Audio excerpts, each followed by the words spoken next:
maanta waxaan la dabaaldegaynaa dalka ingiriiska nahay ee mujaarka wacane walaalaha ahay ee Ethiopia labaatan guuradii ka soo wareegtay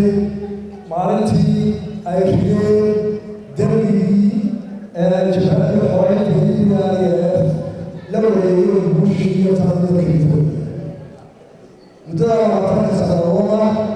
horumarkii ay sameeyeen waa intaana horumarka gelin laba dhacdo oo Ethiopia ay Afrika ugu yeelan soo horeysay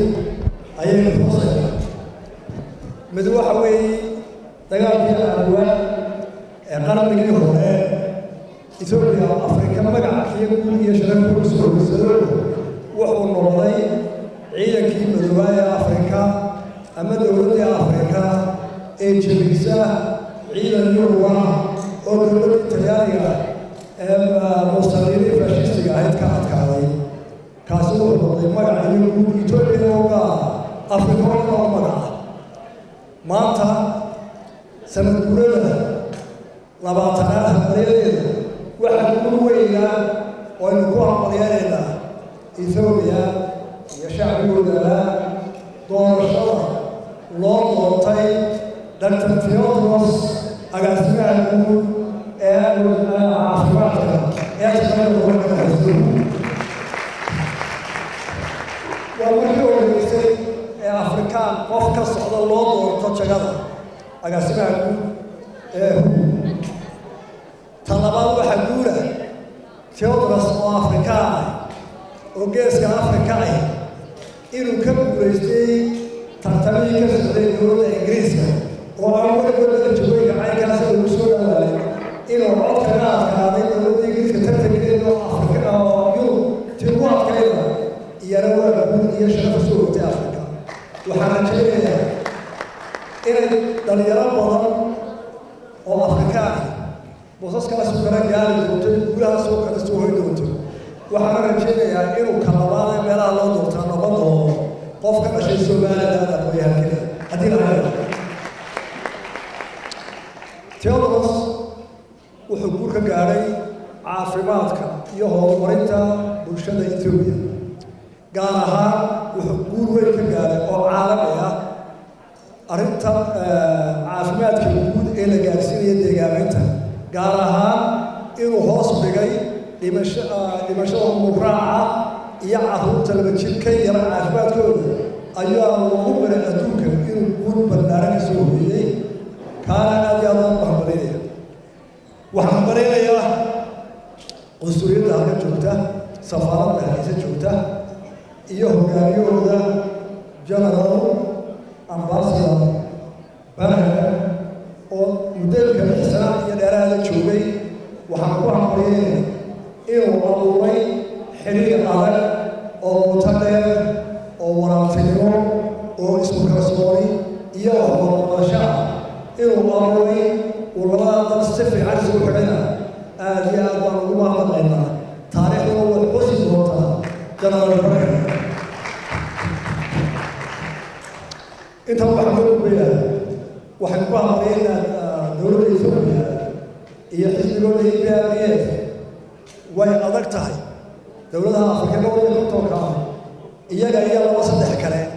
ayaa ku socda xawli horumarka dhaqaalaha oo mar walba toban iyo ka badan waa arrin ku dayasho mudan waa arrin hambalyo halkan uu ku bilaabay dowladda baraha wuxuu inoo sheegay in ay sameeyeen sanadaha 20,000 kiiloomitir oo wada 20,000 kiiloomitir oo wada inaguna wajaale iyo kalbeeriya hargeysa berberiya hargeysa berberiya baro ayay waran feerada wasiirkeedii hawlaha gudaha u jooga hormarada samada ay keeneen maray laba yar eego waa inuu ku daaraan talaabo taale la qaada oo la beddelay markaa aan jaalka lahayn waxa kale oo ay sameeyeen ka qayb qaateen siyaasadda geeska Afrika iyo nabadayntooda iyo ka hawlgalka khilaafyada ka dhaca geeska Afrika iyo Afrika oo dhanba oo ay ciidamo u diraan dad badan ayaa mararka qaarkood idhaahda Ethiopia waa xoog oo way dad badan tahay ciidan badan oo way samaysay dhaqaale way samaysay waxay doonaysaa inay Afrikaba ku kaabayso horta walaalkaa xoogeystay oo dhaqaalaystay in wax laga qabsado isaga lagu hambalyeeyo oo lagu dayay mooyaan ma aha in xaq badan inaga Ethiopia aad iyo aad u wanaagsan xiriirkeeda lixdan labaatan ka sanadoodii ay Soomaaliland u dabaaldegaysay xornimadeeda inaga Ethiopia waxaan wanaag ahay inaba dhex maray inta xiriirkeedu uu korayay is-aaminkeedu uu korayay ka wada shaqayntu nabadu way koraysay waa tan loo baahan yahay dalalka Afrika midowga kaashaaka iyo sabab sidoo kale waxaa farxad leh in iyada Djibouti uu soo korayay oo maanta ay yihiin labada dal ee safarada ku dhexeysa waxaa ay soo horeeyay oo arrintan maanta hore ahaa Ethiopia Djibouti waa ku amriyay inay intii labada noqotay oo ay maanta labada xiriir wacan wada dhexeeyay waxaan dhahay rajaynayaa walaalada Soomaaliya ee reer Muqdisho inay taas oo kala dhex marto oo safarada dhawaan timaada hadisada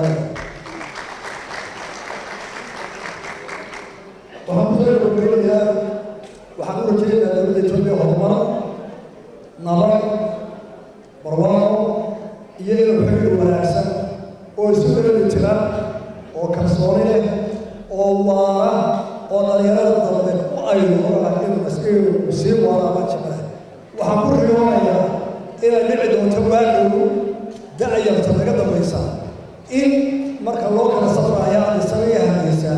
Addis Ababa Djibouti Hargeysa iyo Djibouti Hargeysa iyo Johannesburg inay Afrika ku socoto kaar kaliya ee xanibaalaha baasaboorada iyo fiisada iyo imtixaanada laga yaabaa oo noqdo dad wax yeesho isu gudbina taasoo kuleeyahay insha Allah konton sano ama soo bacda way dhici doontaa taasoo ay Afrika ku horumar kartaa ama soo beddelay ma hadlo kawsalka iyo safarada aad uga mahadnaq waxaan rajaynayaa inaad si xoojisaan adeegyada ay u qabtaan oo ay ka mid yihiin dadka dhibaataysan Itoobiya u leeyahay fiisooyinkooda inaan waxaan jeclaan lahaa in loo sii fududeeyo oo dadku markay marayaan aanay ku dhibtoonin aad iyo aad u mahadnaq wassalaamu calaykum wa rahmatullaahi wa barakaatuh